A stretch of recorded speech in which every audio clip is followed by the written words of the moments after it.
Hello साथियों, नमस्कार। तो साथियों बैंक निफ्टी की यहाँ पे आज की ओपनिंग हो चुकी है 44,577 के ऊपर और मैं यहाँ पे एक डब्लू पैटर्न है वो फाइंड आउट कर रहा हूँ। साथियों ये डब्लू पैटर्न एक्टिव कब हो सकता है, इसके क्या मायने हैं, कितने दिनों का इसका कंसोलिडेशन रेंज है और जो इसके कंपोनेंट्स है यानी कि जो बैंक निफ्टी को चलाने वाले स्टॉक्स हैं उनमें भी क्या ऐसी सिचुएशंस बन रही है। देखो बैंक निफ्टी अपने आप तो चलता नहीं है, इसको चलाने वाले कंपोनेंट्स होते हैं यानी इसको चलाने वाले कुछ स्टॉक्स होते हैं।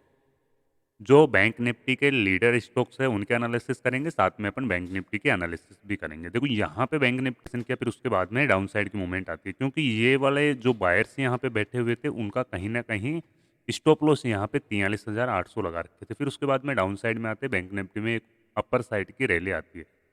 फिर साथियों यहाँ पे डाउन साइड में आता है, लेकिन देखो एक जो पैटर्न बनता है ये डब्लू पैटर्न बनता है। यहाँ पे वापस बायर्स है वो एक्टिव हो जाते हैं और साथियों बायर्स एक्टिव होते हैं तो जस्टली यहाँ पे जो ये पैटर्न फाइंड आउट हो रहा है ये एक डब्लू पैटर्न यहाँ पे बन रहा है। और यहाँ पे मूविंग एवरेज की अगर अपन बात करें तो मैं यहाँ पे 19 का मूविंग एवरेज है उसको फॉलो करता हूँ, यानी कि 9 का मूविंग एवरेज है उसको मैं यहाँ पे फॉलो करता हूँ।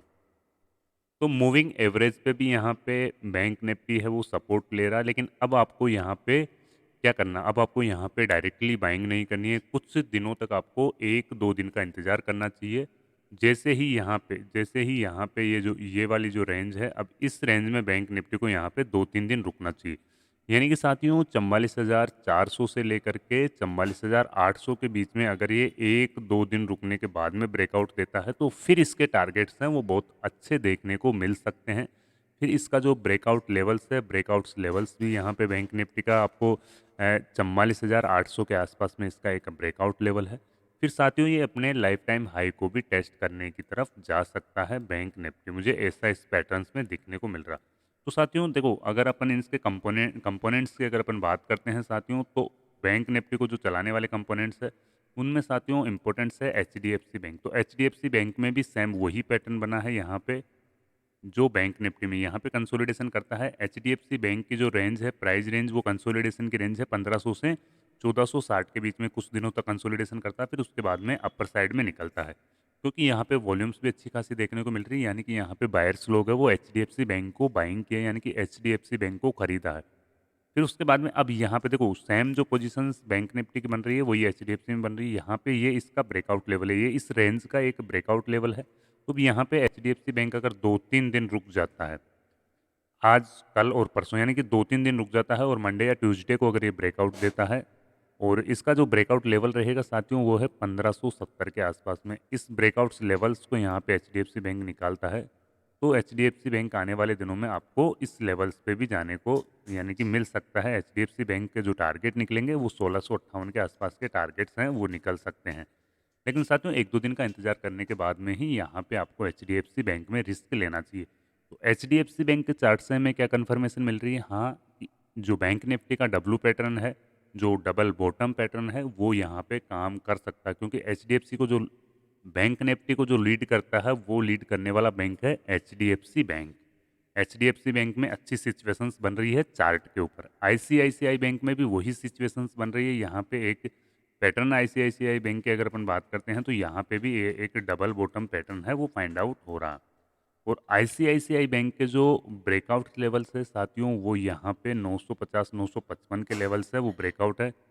छोटा ब्रेकआउट यानी कि इस रेंज का ब्रेकआउट तो इस लेवल पे होगा जो 950 955 के आसपास की रेंज है। फिर उसके बाद में अगर इस रेंज को आईसीआईसीआई बैंक निकालता है तो आईसीआईसीआई बैंक के टारगेट भी आने वाले दिनों में, आने वाले 1 या 2 मंथ में ये निकल सकते हैं आईसीआईसीआई बैंक के टारगेट भी। तो आईसीआईसीआई बैंक के चार्ट से भी अपने को मालूम चल रहा है कि बैंक निफ्टी को सपोर्ट करेगा आईसीआईसीआई बैंक और ऊपर जा सकता है। एक्सिस बैंक यहाँ पे ऑलरेडी ब्रेकआउट दे चुका है, जो इसकी ये रेंज थी इसको ब्रेकआउट दे चुका है एक्सिस बैंक और लाइफ टाइम हाई पे यहाँ पे ट्रेड कर रहा। तो एक्सिस बैंक तो ऑलरेडी सपोर्ट कर ही रहा है, लेकिन साथ में आईसीआईसी और एचडीएफसी भी सपोर्ट कर रहे हैं। अगर एसबीआई बैंक की बात करें तो एसबीआई बैंक में भी एक जो पैटर्न फाइंड आउट हुआ साथियों, एक पैटर्न बना है वो यहाँ पे डब्लू पैटर्न बना है, यानी कि डाउन साइड में जाता है। जैसे बैंक निफ्टी का जो चार्ट पैटर्न बन रहा है सेम वही चार्ट पैटर्न है यहाँ पे एसबीआई बैंक का बन रहा। यहाँ से डाउन साइड में आता है, फिर ऊपर की तरफ निकलता है और यहाँ से डाउन साइड में होकर ये कंसोलिडेशन कर रहा है। जैसे ही ये इस रेंज को निकालता है तो एचडी यानी कि एसबीआई बैंक का जो ब्रेकआउट लेवल्स रहेगा साथियों, वो कहीं ना कहीं 580 का लेवल्स के आसपास रहेगा। और इस लेवल्स को जैसे ही एसबीआई बैंक निकालता है तो यहाँ पे कुछ बिग प्लेयर्स है वो एंटर कर सकते हैं और एसबीआई को लेकर जा सकते हैं। ऐसी संभावना बन रही है कि एसबीआई फिर 620 के लेवल्स को टारगेट में रख सकता है और अगर इस लेवल्स को भी ब्रेकआउट करता है तो फिर एक ये लाइफ हाई की तरफ निकल सकता है एसबीआई बैंक। ये इसके टारगेट्स हो सकते हैं आने वाले टाइम में। लेकिन साथियों यहाँ पे आपको स्ट्रिक्टली स्टॉप लॉस भी रखना है। कोटक बैंक में कंसोलिडेशन कंसोलिडेशन रेंज ऊपर की तरफ, तो कोटक बैंक भी यहाँ पे सपोर्ट कर रहा है बैंक निफ्टी के चार्ट को। और कोटक बैंक में मैं ज़्यादा इंटरेस्टेड नहीं रहता हूँ, लेकिन देखो कोटक बैंक में भी एक जो पैटर्न बना है वो डब्लू पैटर्न है, यानी कि कंसोलिडेशन करते करते करते करते धीरे धीरे ऊपर की तरफ निकल सकता है।